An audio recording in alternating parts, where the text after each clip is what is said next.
Yeah, and so it's almost been like there's a lot of other guys that deserve to have a voice about their experience, what they did, because the movie got it on the map. That's great, but like what one guy did is what actually Six did. Yeah. Or, Sean Nelson, the way he was portrayed, that didn't actually he's not goofy, he wasn't goofy like that, And I know that's Hollywood, it is what it is. Yeah, but everybody's go back, Black Hawk Down, who were you in the movie? Yeah, unfortunately, people take those movies and treat them as gospel. And, to the public, it's not their fault. Right. That's what they're given, right? But a lot of guys enlisted because of the movie too. Yeah. They're like, I want to go do what those guys are doing, It's extremely humbling. Yeah. Because I kind of feel like imposter syndrome. Like, I'm just collecting photos because nobody else is doing it. Literally no one, and it needs to be done. So I'm just doing it. And I think that's also, I've been told I'm my father's daughter multiple times. That I'm going to do it. I'm going to do it correctly. I just have this, maybe because it's just, we're such a close group. This BCO Task Force Ranger is such a close-knit group family. We were prior, Somalia. And so I just feel so protective and like a little sister, or also like mama bear, kind of thing. It's almost like First Sergeant's daughter is continuing to take care of these guys. Dad did it up until he was killed, and then I kind of picking the torch up and continuing that sort of sentiment. I don't know. You're closer to that group of people than most people ever will be. Probably. I mean, you are, if I say it, like just one step away from actually having been a part of that organization. And the fact that, you're doing all of this in good taste, obviously you have your own reasons for doing it, right. But you've busted that shell. You've gotten out of that, well, I'm doing it to figure out when my dad... You right. found a mutually beneficial solution. For sure. Right. And it was like emotional, like you could both feel it. It was like by me, even just asking them questions, they were just like, this is the first time anybody's ever asked me this. I'm like, the first time anybody's ever asked you anything?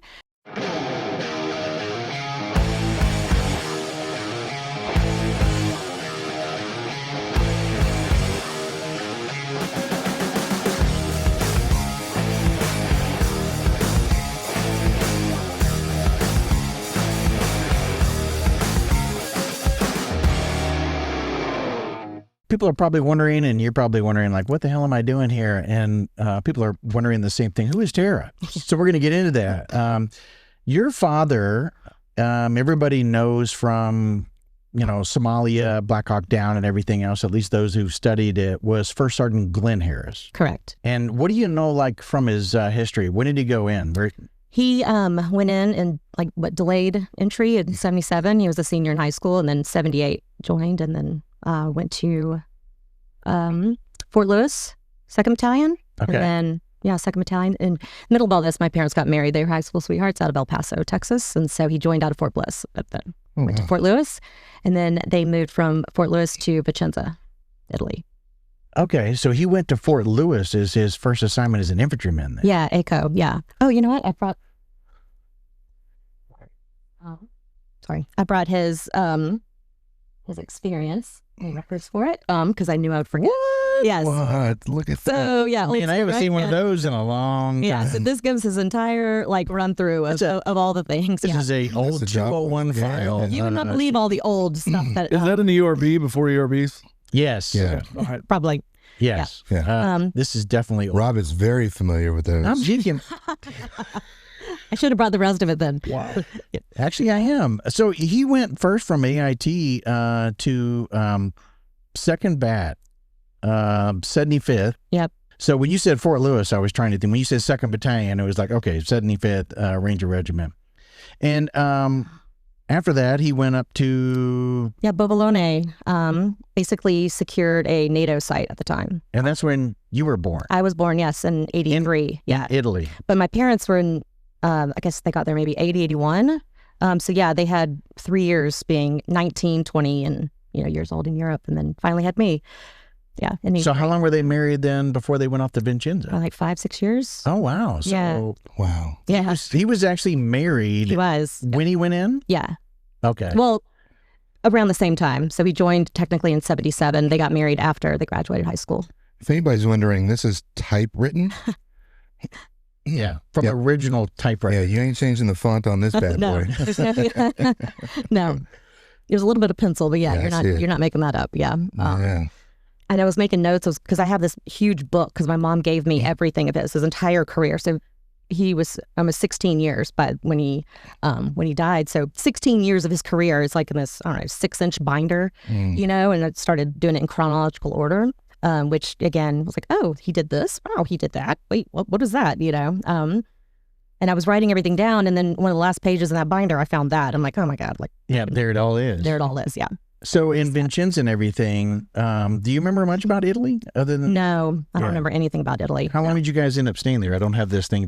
We moved in '84 Yeah. to Fairbanks, Alaska. Oh. To I think they were thinking we were going to Anchorage, and we didn't. We ended up in Interior Alaska, so they always laughed that like my dad must have pissed somebody off for us to end up in Fairbanks.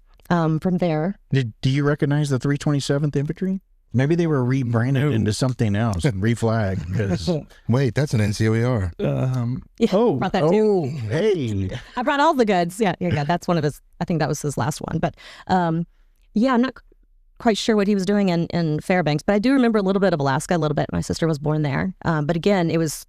I think he volunteered. So my mom was like, "We've been in Europe for 4 years, and then you volunteer for Fairbanks. You know, we're West Texas people. You know." So then you end up coming back to, it looks like Fort Benning.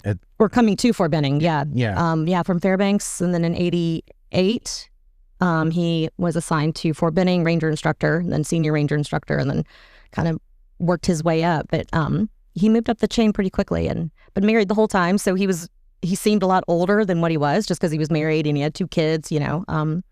For the rank, and so they always thought he was a lot older. It's like, no, he was 34 when he died, so he was pretty young. He rated Sergeant First Class, and then for you Army NCOs out there, for his list of 3 positions in which the rated NCO could best serve the Army: Command Sergeant Major, Battalion Operations Sergeant, Brigade Operations Sergeant. Nice. This is when everything had to be wet signed after you typed it out. And that was one of his last ones. I think that is his last one. Yeah. That was done. And that's out the regiment. Yeah, I mean, he just from like day one, just because I have all of these from day one. So 1978, 79 to 80, you know, just his leadership, and he's the best NCO they've ever worked with, and just his, you know, camaraderie with all the other guys, just his willingness to lead by example. And, you know, it was just stellar, you know. He was definitely doing what he loved and what he should have been doing. Of course, PT was his, you know, his thing. So it was also won first place in this biathlon, won this, won that, won this, you know. And so that was always been his thing too. Now, when did he take over as the first sergeant there at 75th? 92? 93. 93. Okay. So during right Somalia, before. right before Somalia, yeah. Oh, wow. Yeah. Okay. So he had a gap in Ranger service when y'all went to went to Italy, and then Fairbanks. Yeah, he wanted to get back to airborne after Vicenza, so which is why we went back to Fairbanks. Oh wow! Yeah, because it was a NATO site. I actually went back to Vicenza a couple years ago because I saw the address, and it was actually like a small farm town outside of Vicenza, Isola Rizza. That's not how you say it, but I actually went back to the apartment that they lived just to check it out, and the family that owned the apartment lived across the street, and my mom kept in touch with the wife, you know, whatever. And so I was just looking at the gate opening up, you know, the family that owned the apartments, and the gate just started opening up. And so they were like, "What are you doing here?" And I'm like, "Oh, I'm doing the hand motions of a baby. I lived, you know, across the street, you know, NATO." And they go, Hetty? And I'm like, "Yes, Harry," like Harris. They call my dad Harry. And so again, we're doing the sign language, you know, translation. I needed you there during that time. I needed your Italian, but and I mentioned Marie Rosa because Marie Rosa was really good friends with my mom. They're like, "Oh, follow me." So I jump in my car and I follow them and to Mario and Marie Rosa's house, which is like around the corner, and ended up just randomly meeting with her. Like she pulls up from a hair appointment in the driveway and she just starts immediately crying. She's like, "Teta Marie?" I'm like, "Yes." Like, oh my gosh. And they hadn't seen me since I was a baby, but she just immediately started crying. And it was just really incredible because one, I looked different than as a baby, right? But she immediately recognized me. So we go inside and she's, you know, getting coffee and this, and she goes into her dining room and she comes back with all these baby photos of me. Like this whole spread, and even the deck of Uno cards my mom had. Like when we moved to Fairbanks, she gave them to Maria Rosa to play, and she was teaching her grandson how to play Uno. But like, yeah, having my baby photos in their house, like, yeah, all these years later. It's just pretty incredible. And now we're pen pals. We do WhatsApp and we send each other letters back and forth and text messages. And so it's cool to reconnect. Yeah, very cool. So let's go to 93. He gets first sergeant at 3rd Bat, 75th Ranger Regiment. And then wasn't long after that, they get their orders. They've got to go over to Somalia. But he was gone pretty much that entire year because he was doing some course at Fort Bliss, some Army course. I don't know if it was first sergeants. I have it written. That's not battle staff, I wonder. Yes, it was. It was battle staff. It was spring. And so I think it was like February to April-ish. He was in El Paso, and then they leave August to train in Fort Bliss. This is before the whole ramp up to Somalia. So he was gone pretty much basically that entire year, maybe a month in between battle staff and then training in Fort Bliss. Yeah. Oh, that's quite a bold statement. Bravo Company. 3rd Ranger Battalion, the most physically fit soldier in the company is the first sergeant. Oh, yeah. That is insane. He smoked people. That you can say that out loud and you have... in writing. Yeah. So, Ranger Regiment, they're the most elite raid force in the world. Additional duties, appointed duties. Yeah, that's all. Yeah. Key custodian. Yeah. Yes. Family support group coordinator. Yeah. That's a good one. Yeah. Jump master, obviously. Company career counselor. I wonder how hard that is for a Ranger NCO as a career counselor. I feel like it's a knife hand. Either we want you here or we want you gone. Yeah, I was going to say, there's not a lot of discussion. It's either you're going to stay here or you're not good enough. Yeah. So that's... The key custodian threw me off. Yeah. I have a feeling that was a pet peeve of his, and he just like, fuck I'll take it. You know what I mean? Yeah. Like, Harris, you got key custodian. Yeah. He'll get it done. I mean, to be honest with you, it's a lot of that. That's how it happened. Because at the company level, as the first sergeant, I got to choose what I wanted to do based off the competency of the NCOs in my troop. I look at him. So he used to be in my troop when I was a first sergeant. Oh, okay. So that's how we know each other. That's the tie-in. Yeah. And then that's how we met. Okay. All right. Interesting. So, because I never really realized what first sergeants did. Because again, when you're a child, this is just the only world that you know. You don't really, rank. You knew that your dad was boss, and essentially. And actually, we thought everybody was my dad's age. We had no idea how young they were. Had no idea that these guys were 18, 19. They were babies, We just thought they were all in their 30s, and, but they weren't. So. You remember watching movies in the day room. Oh, man, yes. So we would go to work with Dad, quote unquote, go to work on Saturdays. It's like only a Ranger would bring his daughters to play at old battalion, so we would, in the day room, we would watch Little Mermaid or, Beauty and the Beast. And, we would always sit on this one Naga. Is it 3rd Bat? Yeah. Yes. Day room. Yes, in the day room. This is when they lived upstairs, platoons were upstairs and the offices were down. And then as the movie was on, the room would just start filling up so by the end of the movie, it would just be full of all Rangers, watching Little Mermaid and Beauty and the Beast. And Heather and I, my sister and I, we would always sit on this one green Naugahyde, love seat kind of sofa thing. It was in the middle, and then everything's just lined up, or just scattered around, right? That's kind of where we sit. So fast forward to reconnecting with all these guys and just telling stories, and they're like, your dad had to have known what happened on that Naugahyde sofa the night before. Oh, tough. When ladies of the night, were maybe brought there for to spend quality time together. Not to watch The Little Mermaid. No, definitely not watch Little Mermaid. They're like, your dad had to have known that, whatever. And I'm like, I think that's probably why I never got COVID. Was probably going to work with Dad. I mean, I really never got COVID. Maybe it was in that, asbestos building and all the magic that happened on that little Wow. Yes. It was oh, yes, definitely was. But. Yeah. So who do you remember from that time frame? Now, of course, you've connected with a lot of them, but do you remember names of anybody prior to the actual war? Yeah, definitely Strucker and Spellman and, Spellmeyer, and then... a lot of these guys, names, yes, all of them almost. The younger ones, younger ones that I've definitely gotten a lot closer to, didn't really know them just because, I don't want to say they were bottom of the totem pole, but they were, but the higher ups I did know. They were Rich Clark, and then Corilla Merritt, they were part of our family, all those guys. And then the positions that they are now, it's oh, they're kind of legit, So let's talk about after Somalia. Did you know much about your father in Somalia? What happened or anything? I mean, like, what is it that the guys have shared with you, or have they shared much? I mean, what do you mean about my dad's experience there? Yeah. Well, there was this one funny story that Damer, he was in the Surviving Black Hawk Down documentary. At the 30-year reunion in Knoxville, he told me a funny story that they were in one of the Black Hawks, and I guess there was, I don't know if I can talk about this, but there were Somalis on the roof that just would not die.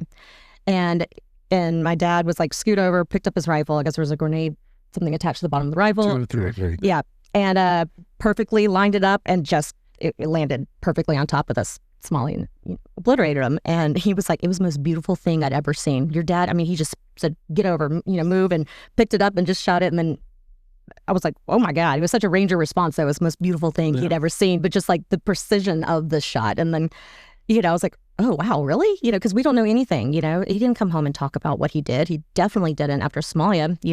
He was very good at compartmentalizing work and home, for sure. Because throughout this entire thing, I asked my mom all the time, well, did you know about this? What about that? Did he ever say anything about this? And no, nothing, nothing.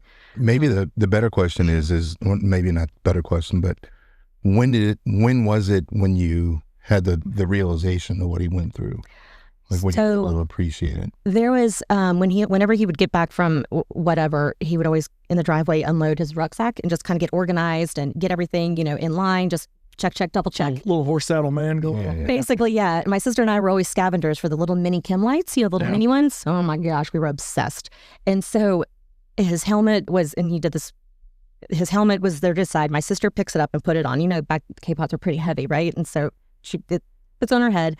The strap chokes her out, but I see this like stuff going all the way down the side of his helmet, and I knew exactly what it was, and he knew that I knew what it was, but my sister was choking, so he had to assess. But it was one of those looks that I still vividly remember, that it was one of those looks like, I'll tell you about it later. But he knew that I understood what it was, but it wasn't the right place, the right time, but I'll tell you about it later. And so I knew that there was, it was something substantial. I already knew it was something substantial prior, because my mom was part of the notification team. So she's the one that had to get up in the middle of the night, to let them know that, their husband had been, killed. So we already knew the magnitude of it, but that's when it really got real, But then you think they're invincible when they survive that. You think, all right, we're good, Then he had to come back, and of course he's still the first sergeant with these guys. So the training accident happened basically 1 year later, December. Barely a year, yeah. And he went to another school after Somalia in between. So what school did he go to there? Go on. I think officially the first sergeant's course in Fort Bliss, or sergeant major. It was one of those. Yeah. Here's the record here. Yeah.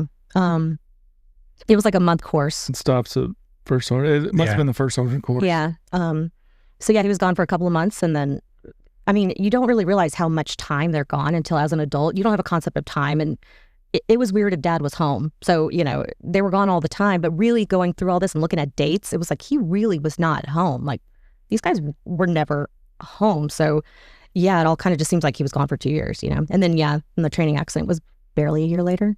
So talk about that. Oh, I can add in, but are you comfortable in talking? Oh my God, I'm comfortable talking about anything. Okay. Yeah, all of the above. Yeah, it was a normal jump. It was one of the first time Air Force was flying Rangers in a certain type of plane. I actually just got the entire investigation digitized actually this past week. But yeah, it was just a standard jump, but it was kind of a last hua jump for him, because we were getting ready to. And it wasn't supposed to be a water jump. Absolutely not. Yeah. Absolutely not. Yeah, they went out of the aircraft, I think, on the last stick, and I think that's what happened. Something, they were off course. There was 6-second delay, because there was 2, I think, Humvees on the runway, and so the pilots were not familiar with flying fire drop zone. They just weren't familiar, and so they kind of delayed based, because they didn't know what that was, and they never communicated with the jump master, Aaron Weaver. They never communicated that, so they never turned the light red to be like, hey, let's just communicate, let's kind of slow down. And so they just kind of kept going. It was a 6-second delay, which is kind of crazy that 6-second trajectory or 6-second delay changed the entire trajectory of my life and those pilots' lives and a lot of people, There were your dad and 2 others? 2 others that landed, yeah. That landed in the water. Yeah. So because of that, there was a rescue boat that came out and what came to pick up your father. And as I understand the story, he waved him off. Yeah. Said, go save those soldiers. Come back and get me. Yeah. He wasn't there when they came back. No. And it's like, just, you should have gotten in the fucking boat. Why didn't you get in the boat? But he would have never, as first sergeant, he was so loyal and loved his Rangers. He would have never gotten in that boat. If there was 2 other in the water, you know, he would have never gotten in that boat, you know. It selfishly is like, maybe you'd still be here, you know. Do you know if that was an equipment jump? Was that full load? Yeah, it was. That's what I thought. Yeah. So you imagine too, the weight of that. I mean, of course he's, you know, released it and everything, but Yeah, you got parachute, you got weapon, you Yeah. have What body of water was it? Chattahoochee. Chattahoochee. Yeah. So I actually Yeah, reached they- out to, yeah. yes. And so guys landed in the trees, the water. I mean, they just got blown everywhere because the weather was also pretty bad too. Rainy, you know, windy. It was early December. So I actually spoke to one of the other guys that landed in the Chattahoochee. I reached out to him and we did a Zoom because I had the entire investigation. So I have everybody's testimony of what happened that night and, you know, everything. And his was interesting because it was his second jump where there was a drowning, because drownings are pretty rare. And I was like, that's really interesting that was his second. But he said that once they got over the water, all movement stopped. Air, everything stopped. So he was like, your dad thought he was going to land on the other side. That's why he was still like clipped into, you know, his parachute, you know, he thought he was going to land, but all air movement stopped over the water. So he just dropped. He was like, it was the most eerie thing he'd ever experienced, you know, which is, yeah. But that helped explain why dad was still buckled in, you know. He's an expert jump master. I mean, he'd done thousands, you know. There was no reason for there ever be an error of that sort. That made that. Yeah, because if you're suspected to go into a water jump, you're supposed to go ahead and unclip, and the only thing holding you up is your canopy release assemblies up here. And you, what is it? I can't remember the cadence, but the thigh clips, and then when you hit the water, you're supposed to something like that. And you're supposed to. But that's if it's a planned water jump. No. That's in case of emergency water jump as well. Okay. And then you're supposed to find the seam of your parachute and work your way out. But if you're in a current in the Chattahoochee in December, it's going to be cold. There's going to be trees. Yeah. Was there debris involved in it at all when they did the recovery? He got wrapped up in some like tree trunks or something. Yeah. Well, the parachute wrapped around his legs, his ankles, and then so they found him the day later. So we're all thinking, oh, he's on a rock somewhere, like pissed off that nobody's picked him up yet. You know, he's like, you know, we had no idea like that he was gone, you know. So they came to our door, you know, to let us know. And my mom did not even think twice. She was just like, oh, what are you guys doing here? You know, because we knew them, we were friends. And because she was on the notification side that barely the year before with Somalia, she knew how that goes. And she was just really like, what are you doing here? Like, we just gone, you know, Christmas shopping. We just, you know, it was a typical Sunday afternoon, you know, or evening, whatever. So she was like, what? You know, so it was very shocking, you know. And because they just didn't know where he was yet, but his helmet surfaced, so they knew that he was not alive. They just didn't know where his body was yet. So, I know. Now looking back, I was like, oh my gosh, like how big that was, you know. But everything that could have gone wrong went wrong that night too. Like one of the other safety boats, the motor wouldn't start, and so it was just one of these, just, you know, just after the other type accidents, and, you know, lessons learned. I'm thinking like boat detail. I've never had to do boat detail on a jump or anything, but like it's one of the least sought after details if you're not going to jump. And I could see how that kind of thing would get overlooked. Is like, you know, the Rangers are jumping, no one's going to jump off course. And nobody's supposed to be in the water. They're not even supposed to be anywhere close to the Chattahoochee. Yeah. So that 6-second delay, maybe, I'm not going to say complacency, but there could be some of that there with the additional boat. Who's to say? But right. It seems like a series of unfortunate events. Not to mention that you're less than a year out from just having fought in the most probably serious battle since Vietnam. Right. Yeah. And that's how you go. And making it home. Yeah. And I think that's what a lot of people who are non-military that might be listening to this, you know, may not be familiar with, but those of us who are in, I mean, there are a lot more people who die in training accidents than not. And training accidents happen all the time. Yep. And it's just really unfortunate. I mean, it really is. I mean, it also just shakes your world, because when you think they're invincible because they're Rangers, you know, that's all they're just invincible. They're the best of the best. That's, you know, and then just something so like a jump, that's just so, wait, what? It really just, I mean, it blindsides you. Like, I know blindsiding is never a good thing, right? But like in that regard, it really does. Like, because you're not combat, you're always on edge during that. But like with a training, you're like, I got this, Yeah. I want to kind of fast forward into like at one point from that period until you really started getting engaged with the guys from Somalia and being more of the historical historian or whatever of that war. When did that happen? How long did that take? I don't know, 25 years. Okay. Probably. So how did you get into that type of role then? So I know, do we have all night? I mean, how much time do we have? How much time do we have? No, well, so after he died, you're immediately civilian. You're immediately kicked to the other side. But there is no easing you into anything. And so as an adult is when I really realized that was probably just as traumatic as losing dad. Of the only world that you've ever known is Ranger, to now civilian side of things. Like, that was definitely just as traumatic as losing dad. And then just further, time goes on, and the further removed you are, the more it feels like a dream, the more it felt like it never existed, because it's just such an extreme life than a civilian life. It just doesn't feel real, and so it just kind of got more and more distant. It was like, did that really happen? Was that really, a thing?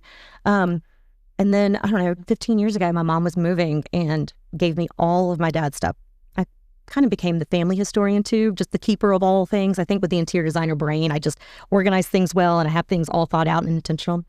But she gave me all of dad's stuff, and that's where it kind of exploded, because I found a letter. Actually, we'll open up this book. This is the Bible, the roadmap of sorts. Look at that thing.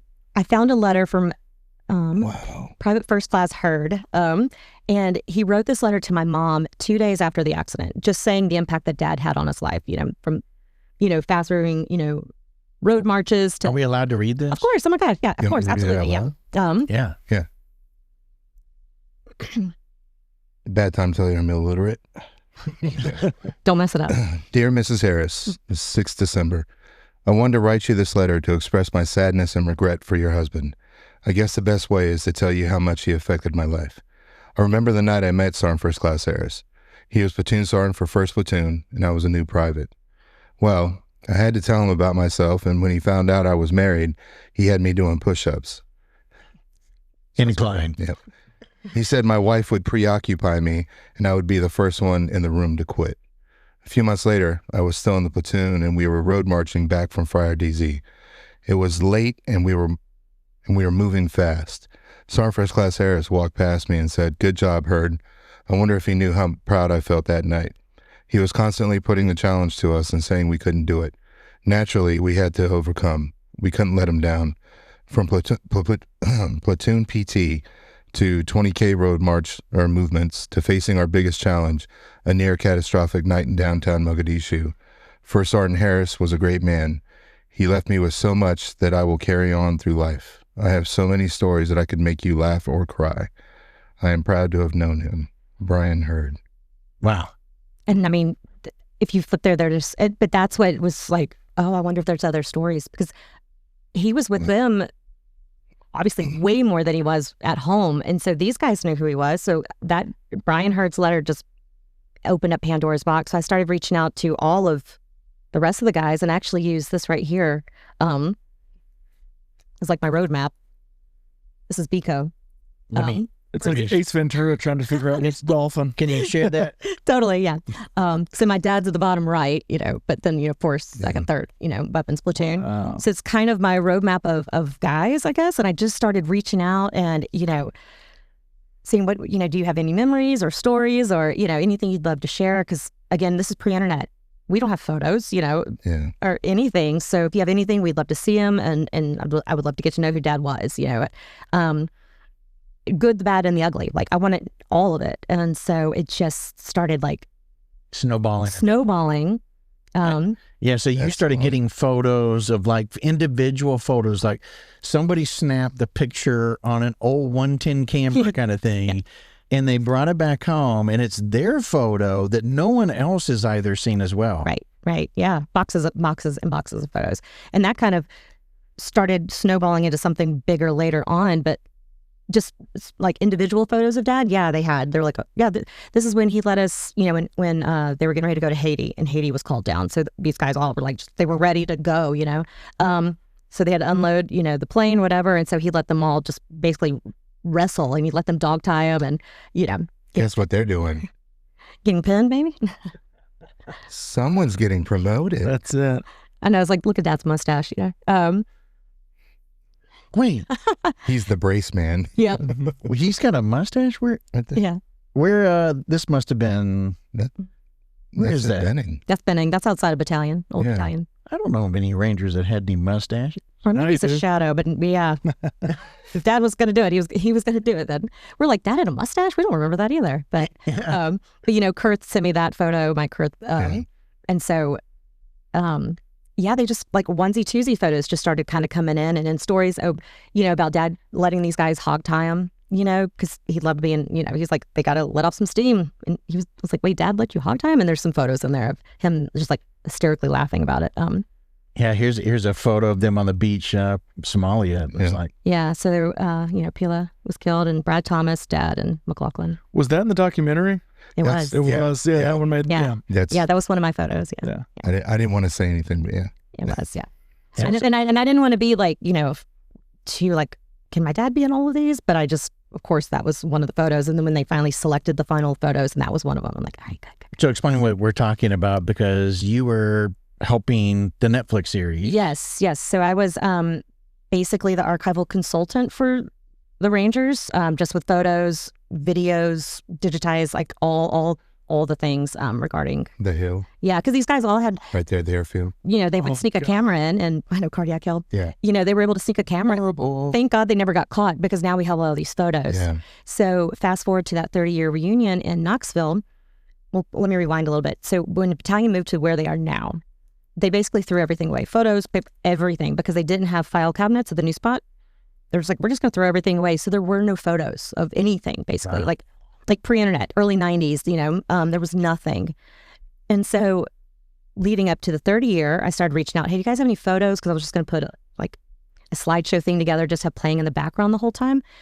Because I wanted people to know who the guys were that were killed, who they were before being killed. I wanted them to not just be known for where and when, you know, they were. Like, who are they? What would, you know, they were always messing around in the barracks. They were going to Panama City for spring break, or, you know, when they could. And they were always doing things together. Like, where are all those photos? To show what life was like at battalion before Somalia, because it was different than what it was after. And they had nothing. So I started harassing these guys, like, I need photos. Can you at least just bring them to Knoxville? I'll scan them there, you know, and then you can take them back with you, because, you know, obviously it's very special to them. That time frame, it's crazy. It's who they are now. It was what they did during that time frame, you know, like who they are. Like, and so those photos mean everything to them, but nobody said anything. Like, oh, sure, I'll bring photos, no problem. Otherwise, I would have been more prepared, because when they showed up, they were like luggage carts of boxes of photos. I'm like, Wow. oh my goodness, like, all right, game on, let's do this, you know? So there was this hospitality suite, and I sat at the end of the you know, this big, like, long conference table, boxes, and just the guys started sitting around just going through all the photos, and they're just like, they just started going through the photos, and they're just like, oh man, remember we did this, remember that? And it wasn't just Somalia, it was just all of the above. Yeah. And you could just feel how good, how healing it was, you know, for these guys, just kind of going back through memory lane during like a really, you know, probably one of the best times of their life, you know, during that time. And it was really healing. I'm like, okay, I got to reproduce this somehow. I got to keep this feeling, you know, going for them. But then also the photos I was scanning, the guy was sitting next to me and saying, this is what we were doing. We were blowing up this because of that. Like, we're doing this explosives because of this. So, you know, also for historical purposes, what are you doing in this photo? Like, what are you blowing up? Which, you know, throughout all this, I'm like, you guys were having a lot of fun. You know, it doesn't look like you really were doing anything boring. You know, you're told to go blow this up, go see if you can do this, you know.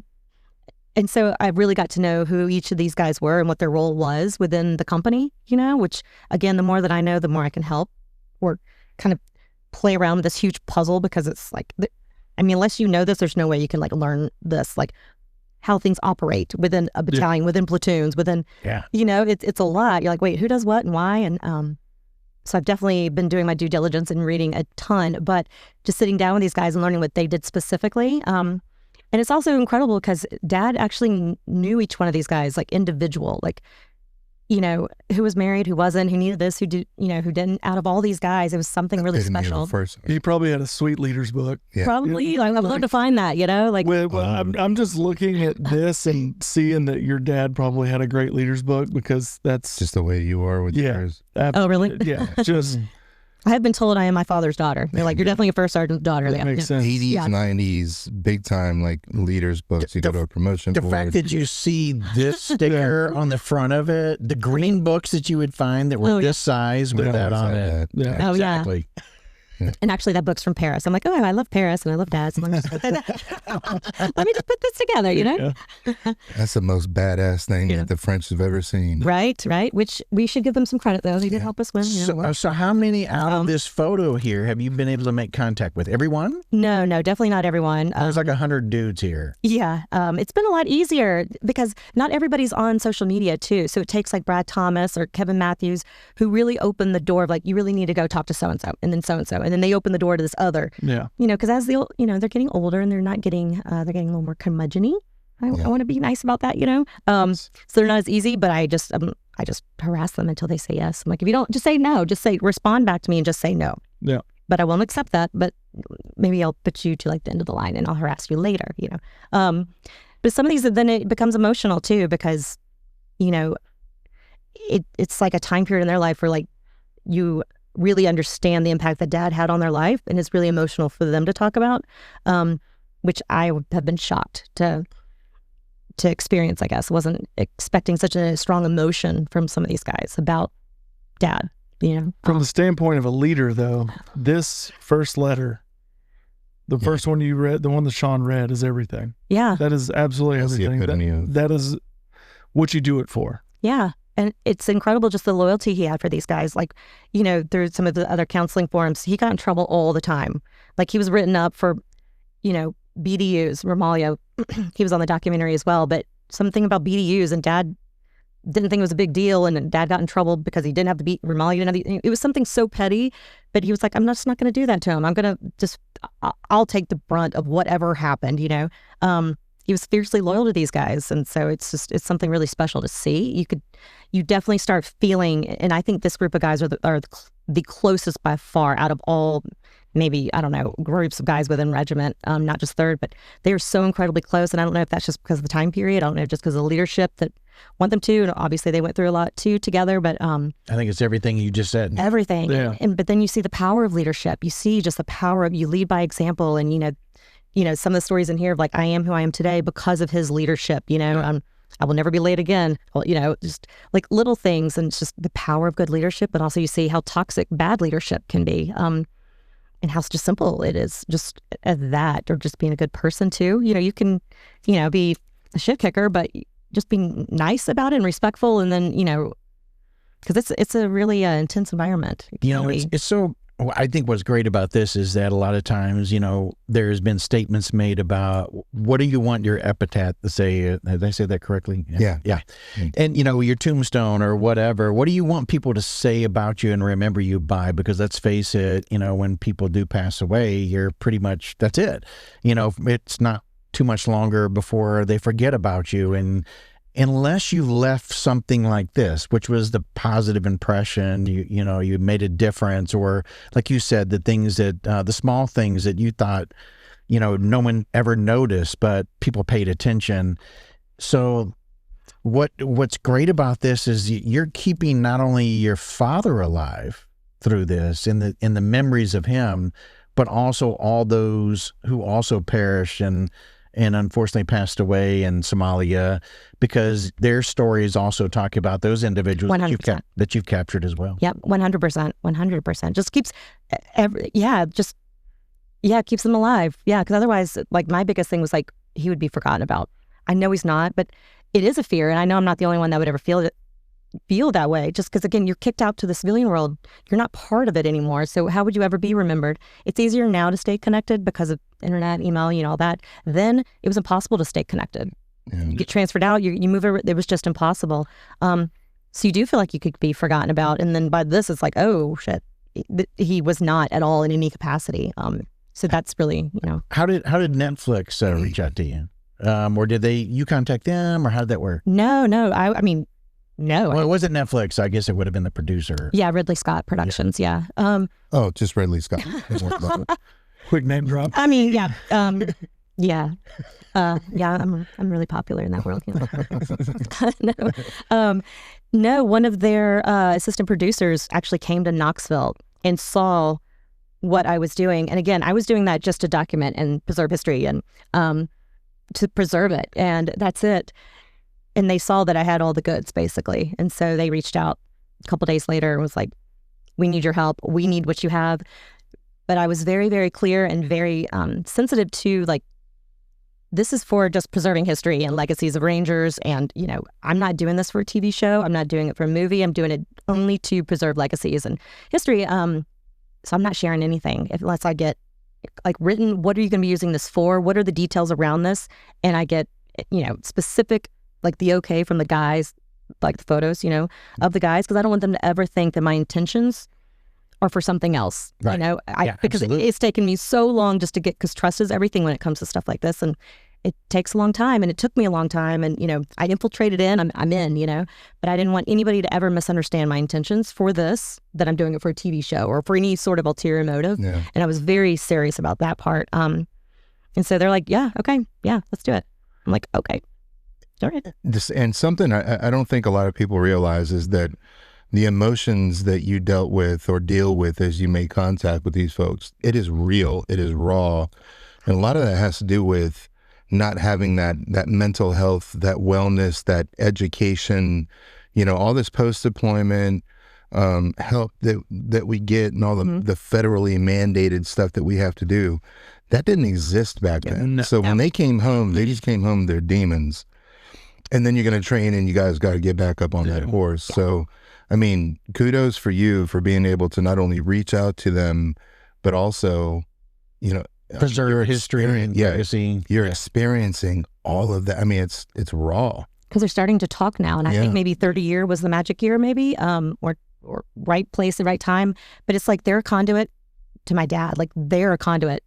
But, like, I'm a conduit to First Sergeant Glenn Harris for them. So it's definitely this, like, emotional, like, I don't know, connection. Like an exchange. Kind of like this unspoken exchange of this world that nobody understands unless you're a part of BCO, 3rd Ranger Battalion, pre-Somalia, and then after, it's just, because, I mean, the before was something, but after was really bad, just political optics, everything got brushed under the rug. You just did your job. You don't need a medal upgrade. You don't need any of that. You did your job. And then, from the mental health thing, because Haiti was revving up. And so they did have somebody in the day room, to, if you needed to go talk about your feelings, but nobody was going to go talk to them. So the laundry room was a door before the day room. Nobody would do their laundry because they didn't want anybody to think that they were walking to the day room for help because they all wanted to go to Haiti. They didn't want anybody to, like, misconceive that they were doing laundry or to think that they were going to go the next door down, to go talk to somebody. So nobody did because they wanted to go to Haiti so bad. There's no mental health. And there has been some suicides in the past couple of years, which is 30 year, the magic year for that. Is that stemming from Somalia? Is that something to keep in mind for GWAT? It's one of these, we don't know, right? But I do know that keeping them connected, these photos, you can definitely feel how healing it was for them to go through old photos and see, if that helps maybe minimize a disconnect, then I'm going to definitely keep being out collecting these photos and then creating some sort of platform where they can go on and have access to everything. I have like almost 3,000 photos now, You as a person though, too, and from experience. So, we're soldiers, we're training the commander's kids, the first sergeant's kid, the platoon sergeant's kids, and they're hanging out. And I still remember Kevin Humphreys' daughter in the office, and she's writing War Eagle with the dry erase marker. Yeah. I mean, she's an adult now. But there's nothing says that if we all get together, it brings you back. So them seeing you, it brings them back to a time that they can relate to again. Because to your point, once you get out, I mean, it's not just these guys, it's all of us have experienced. Yeah. Once you're out, you're out. You're no longer a part of that club. Right. I mean, there is a solid delineation between what you used to be and who you are now. And so it's tough. But it's a flood of memories. It really is. And, you really have to become intentional about it. Yeah. You kind of have to pull people out of that shell. No, absolutely. I like that. And, they may not want to, but it's like, just trust me, just trust the process. I'm going to rip this Band-Aid off, but like, because your voice deserves to be heard, you may think it doesn't matter because you were just here, because there isn't a full comprehensive interview of each of these guys, what happened in Somalia. It's just kind of an overview of, the big things, but like, especially the movie, it got the battle on the map, et cetera. But what one guy did is what 6 did, and it really wasn't what actually happened, and people were placed as the main character, but that isn't actually what they did during the battle, so then the person that's being portrayed that in the movie, they've got to carry that because they got to explain, no, that wasn't actually me. I was actually doing that. So it adds to their experience and, a whole nother like psyche, dilemma, but it's like, but these guys deserve to be heard, or even just for historical purposes. And so they're finally starting to be okay about recording. So like, I need to do a sabbatical and just drive up and I'll drive to you. We'll sit down, just talking to recording, and then it'll just be recorded, Rick Merritt said he would drive me, and I'm like, ooh, all right. That could be another reality show, me and Rick Merritt on the road, but these guys are finally willing to talk, and I don't know if it's just the right time, or maybe it's I'm sure it is. Maybe it's the comfort. I'm sure it is. Of, all of it. Of all the above. And, yes. And so I don't have this roadmap because I have no idea what I'm doing, but I don't have a roadmap. I'm just kind of following where things go, and I'm just being aware of that. I do think my dad has a lot to do with some of this, of going towards certain people, for certain reasons that maybe need it more than others, But you stepped in, I think, as well, Tara, and filled the role. Give yourself some credit here is what I guess I'm trying to say. You stepped in and filled the hole, a void, a role that was probably needed in their lives. And so by doing this, they didn't recognize it, but now you've done not just this, you helped with the Netflix series. So at least, they were allowed to have a voice and speak, and there was historical documents that were shared that you've collected. And then not only that, but since then, you've had several meetings, conversations with others. You're now rebuilding or have rebuilt the Biko. Redid the Biko bar, because the day room, the couch is no longer there. I'm going to try to find them. I'm pretty sure they're still the old Biko. How about we don't try to find that? I don't know. Maybe just for maybe we shouldn't. At least maybe get them reupholstered. Right. Actually, we should leave them as is. Let's just nobody else should enjoy it nicer than what I did. I redid the Biko bar.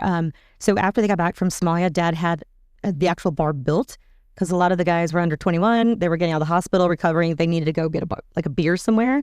So that's how the Biko bar became the bar. And so that same bar is over at the new Biko space. So it's still doing its same purpose of like morale booster, fellowship. This bar is still doing what Dad intended for it to do, back in the day. But I finally got my hands on it. We reworked it. Some current Rangers helped me do the entire thing. And this whole like legacy history memorial wall, it's not supposed to be like stuffy, just take Dad's helmet off the wall. You want to put it on? Please put it on. Let's add photos. Let's add this entire wall. So it goes from Panama all the way through GWAT. But move it around, add to it, just the legacy of it. Make it more approachable and not just keep doing it so people continue to like talk about it, right? Yeah, 100%. But also just because Biko's had the most killed in action, killed in training out of all 3 battalions and all companies. They've had the most. And so that was also like, I got to make sure I have everybody covered, make sure every name, 24. So, but also get to know who these guys were, not just a name and where they were killed. Where were they from, maybe? And so, that's also important just to get to know who they were. They'll never be forgotten for sure. What are the stories behind it? What's going to get these guys fired up? Let's put some cool on the wall, not just memorial stuff, but like what's some cool shit that you did in GWAT, these different missions. And because they got some cool things to do. We also talked about maybe doing like a wall of shame of tattoos, maybe. Because I keep hearing of these like tattoos, and I'm like, we gotta make a wall of like a wall of shame, but like just bad tattoos. Thought that'd be kind of funny. And also have them involved because they need to be proud of this. This is I'm doing this for them. I don't work there. But you're pulling forward, I think, a younger generation too, because they're getting to know you. They're getting to know the history of the guys before them. And I mean, I can't tell you how many times I post something and still people talk about the black beret, when they're going to get it back. You know what I mean? And it's like, dude, that's gone now. I mean, they've owned that tan beret as many years as they had the black beret. Totally. Yeah. Probably longer now. Like Genseki's leg. You know what I'm saying? It's gone. Yeah. We need to have, Too soon. we need to close that door. So the new Rangers don't know anything, or that they know about it. But I mean, they don't care about the Black Beret anymore. They don't care about it because they created the new legacy. But getting a chance to experience, this story of what your father, the Somalia battle, that was a major battle. And of course, the movie Black Hawk Down didn't hurt. It didn't hurt. Came out and had such success. But you're coming in there and you're bridging that gap between the old and the Yeah, for sure. Yeah, for sure. Because, Ranger Hall of Fame was recent. So I was down there for that, and I was, Jerry Izzo, a friend of his, donates, he collects battle prints and gets signatures for all these different prints. And so he donated a couple, gave them to me. And so one was Somalia, so I was dropping one off. Well, some of the Somalia guys called and he's like, what are you doing? I'm like, oh, I'm going to Biko Bar. They're like, can we come? I'm like, yeah, sure. So I'm bringing like 6, Somalia guys with me over to Biko. And so these guys are like, oh man. But like the Somalia guys are like, oh my God, because they just feel, like they're not relevant anymore. I'm like, oh my God, are you kidding me? But it's just really cool to see the two worlds come together. I'm like, yeah, well, come to Biko with me. I guess it's okay, right? But yeah, bringing the two worlds together because they both love it, I mean, they built that place. They did, yeah. And like, sweat and tears. Yeah. That is one thing that I've always been really impressed with Ranger Battalion and Ranger Regiment is they honor their history. I feel like better than anybody. They are. That was the Marine Corps. Well, yeah. Way to ruin the conversation, Rob. Jeez, really? The Marine Corps does a really good job. I know we're going to get a lot of beef on that, but no, within the Army, you're absolutely right. Super impressed when I walked in that place, and like, there's just names of just the legends in there. We're right there in Ranger Regiment headquarters. The area that's right behind there, where they have all the photos and historical stuff. I mean, that's kind of what you tried to create in the Biko day room area as well. Because also training accidents and too, but also now we're getting into suicides. How do we do that? Because some people are sensitive about them being part of the, KIA, KIT, but they were still part of the brotherhood. So they still need to be remembered, but I understand why they don't want them to be mixed with the other two. Yeah. But how do we still remember them? How do we include that on this wall? So that's, kind of a conversation I'm continuing to have because these guys want them there too. Nobody's like, I don't want their name, like the ones that, TOL, taking on life, sounds better, because they still need to be remembered too, but that gets sensitive about things, but they absolutely deserve to still be remembered as well. Agreed. So I'm trying to work with the chaplain on that part. How do we do that? How do we do that? And there's a story there. I mean, what led them to that point? Right, 100%. And there's some ownership that needs to take. Are they in this spot, but are they also in a picture on that back wall of doing cool stuff in GWAT? 100%. There's education behind that. Yeah. Lessons learned. And you're talking about the history. Let's not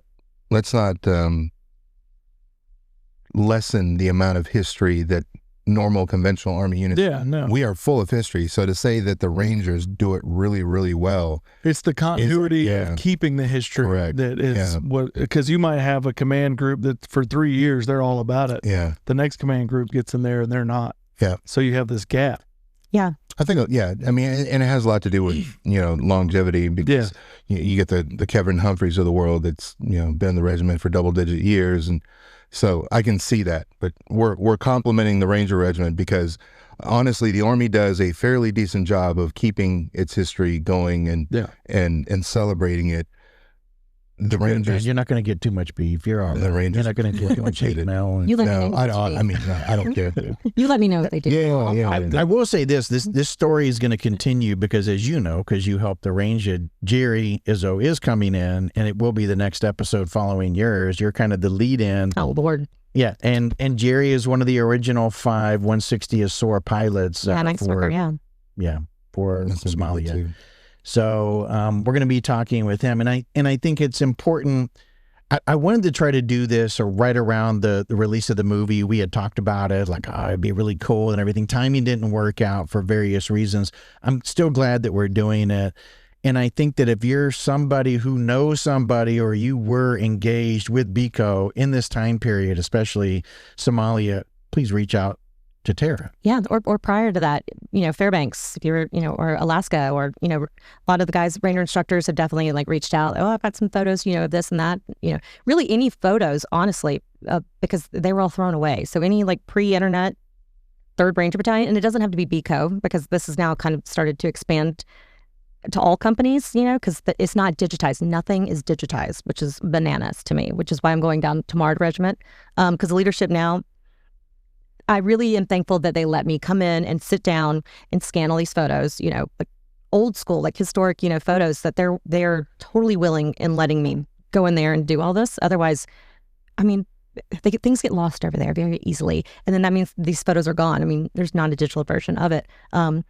So it's not just BCO, it's all of the above, you know. You start realizing it's a lot bigger, you know. You said something, though, that's really important about how, like, changes of command, they don't always, having somebody like Tara, though, that keeps that consistent. Yeah. Yeah. No, and that's kind of been a thing with the chaplain, because the chaplain right now, the team is doing really, really great things, especially with regards to Gold Star and connecting, maybe make it more like company, having, you know, somebody at the company be the liaison between, because the chaplain cannot do all companies and just really stay connected to the families, you know. I was like, well, I can be represented for BCO and I can just be your person, you know, representing BCO for that, just help you out.